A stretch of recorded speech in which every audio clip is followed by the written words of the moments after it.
Hello everybody, Passion Prime Philosophy on YouTube. Welcome back to my channel. Sorry I've been a little bit gone lately, and I've been doing live streams on Facebook and live streams on Star Maker. It's an app I use that I do my music on, and I do apologize for not being around too much.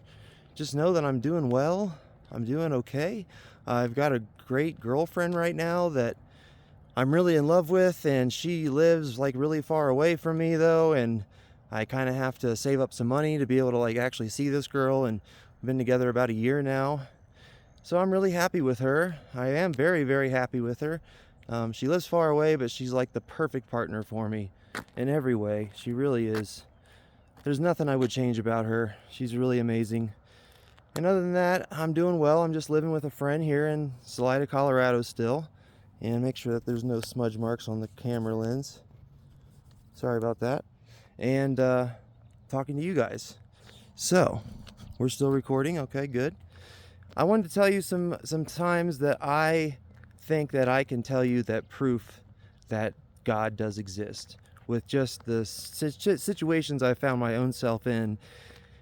And the first one was when I was 4 years old. I had a dream. I seen two golden archways. I seen water flowing through these archways, and it seen what looked like a man that depicted a man depiction of Jesus Christ was staring back at me and was waving at me through the archways. So I was really excited about that dream, and I've remembered it ever since then. I really like it up here. It's really nice. I don't really want to go anywhere. So that dream was quick, and it was just a one-time thing, and that was the only time I've ever seen Jesus Christ in a dream. And I was 4 years old, and I remember it like it was yesterday. Here's another example.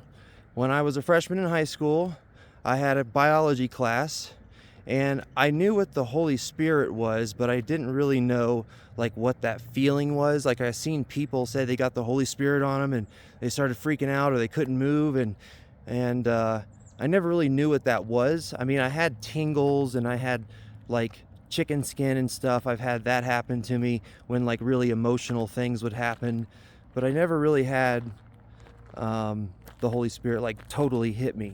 And this what happened in my classroom. We were watching a movie or something, a video, and I had my head down on my desk because I wasn't really interested in it.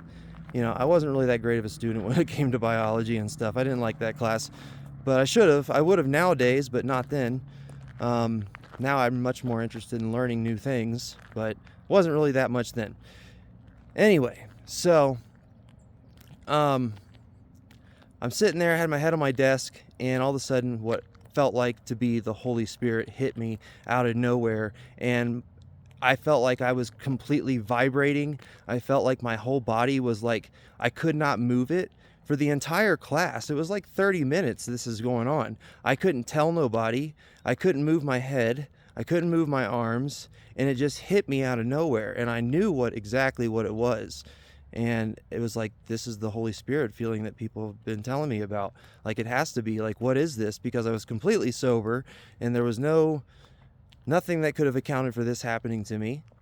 And basically, I could not move for about 30 minutes straight.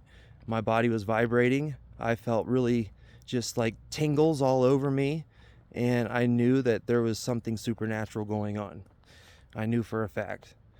These are my own experiences, but I have tried to be a scientific, analytical mind when it comes to trying to break down the existence of God, and if God really does exist. And if he does exist, then I want to really tell the world about his existence, her existence, its existence, whatever it may be. I really want to tell the world about it. I want to share it with the world, but until I could find out proof for myself, I really couldn't carry on and try to explain this to other people until I could have enough experiences where I felt like, okay, there's something here for sure.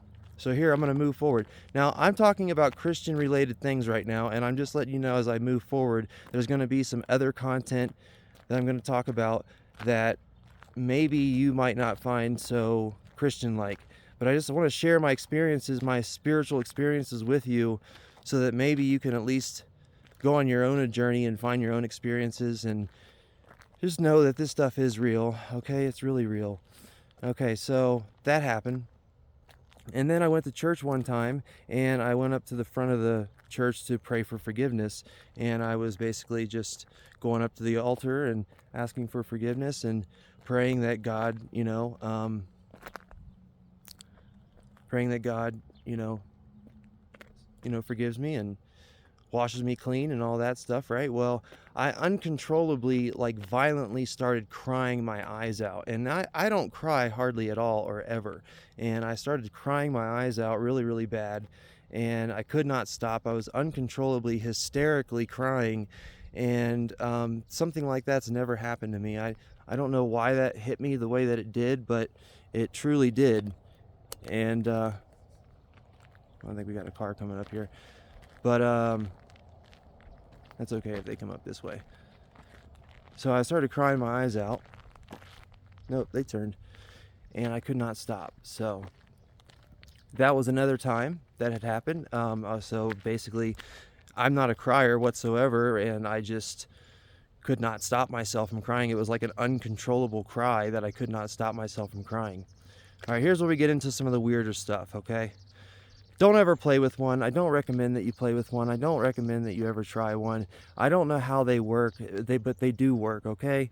Just know that they really do work, and I would just highly suggest that you don't play with an Ouija board.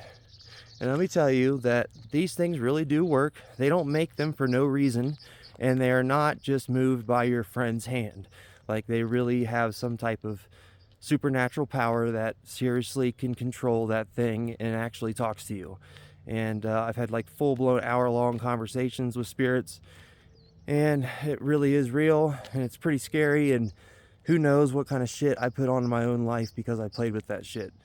But anyway, we were playing with the Ouija board, and I was sitting there at a table outside on my friend's patio. Me and one other friend, we were playing with it quite a bit, and we both, made it. You make a pact that I'm not going to move it, you're not going to move it, right? Where I really want to see this thing work. So if it doesn't move, then it doesn't move, and that's fine. But just don't move it, okay? No matter what, you don't move it. And we would both make that pact to each other and give it a few minutes to start kicking in, and that thing starts talking to you. And anyway, we asked if it could give us a sign that it really was there. And 7 minutes later, the entire table, it said, give me 7 minutes is what it said. Give me 7 minutes. And then 7 minutes later, after we kind of forgot about asking that question, the entire table shifted about 2 feet on the deck. Like, just went and just shifted. And that scared the crap out of us. And pretty sure this was a long time ago, but I'm pretty sure that we stopped playing after that. I can't really remember, but I do remember the table shifting like 2 feet. That was pretty freaking crazy. All right, so some other mentions here is the fact that I do read tarot cards now, and I very much like my oracle and tarot cards. And I can tell you, for some crazy reason, they are just so spot on accurate with so many things, and you can ask tons of different questions, and these cards are just like mind-blowingly, they really are like spiritual, supernatural. Like, they really are able to tell you incredible things. And they're not just like coincidence or vague messages. Like, they can be very, very accurate and spot on. And just go to get a reading done if you don't believe me. Like, get an actual private reading done and you see for yourself. It's not just a vague message. It really is very mind-blowing. So after I seen that, I just know that for sure the supernatural world exists out there, guys. Like, I can't really say too much more. I don't have a ton of experiences, but just know that I've had these crazy spiritual experiences that do prove to me that without a doubt the supernatural does exist. So if the supernatural exists, if the spirit world exists, then you got to imagine that there's a God out there. There has to be a creator of some type that created these spirits, spiritual energy. I mean, how do you scientifically speak about spiritual energy? Like, these spirits are really out there, and they really can communicate with you. And I don't know where they come from, and I don't know if they're demons, and I don't know if they're angels, and I don't know if they're just regular spirits. I don't know. I just know that I wanted proof beyond shadow of a doubt that the supernatural spiritual world existed. And I pretty much got that. And there you go. There's some of my experiences. This is kind of a shorter video. I don't really want to ramble on and on and on, but just know that the human body is so complex. The earth is so complex. you know, life is so complex on the earth and how rare it is. And I'm just telling you that there is without a doubt a God, there's a creator of some sort, and I feel like you can pray to that creator and you can connect with the creator in any way that you want to. And I believe that you can find that creator in any way that suits you, whatever works for you. I don't think there's any wrong religion out there. I don't think anyone's wrong. I believe we're all right in our own ways, but I know I'll get some flack for that too. So, but I hope you find a path and a way to the creator in your own way, because it's really awesome to have the creator on your side and know that you have a purpose and a plan and just a thing. There's a reason that you're here. You have a thing to do, okay? So just know that we all have a thing to do, and that's why we're here. So I love you guys. That's pretty much it. I will try to keep you updated. Just know that things are just fine. They're just fine with me, and I will try to keep the channel updated, and I'll try to start making videos more and more as time goes on. I just need to focus on making quick, shorter videos and then post them instead of long, drawn-out videos, which that's what I'm trying to do. All right, so I love you. Thanks for watching, and I hope you subscribe and like this video if you can, or say a comment down below, or anything you can do to support the channel and the videos would be great. Thank you for your support. Love you. Bye-bye.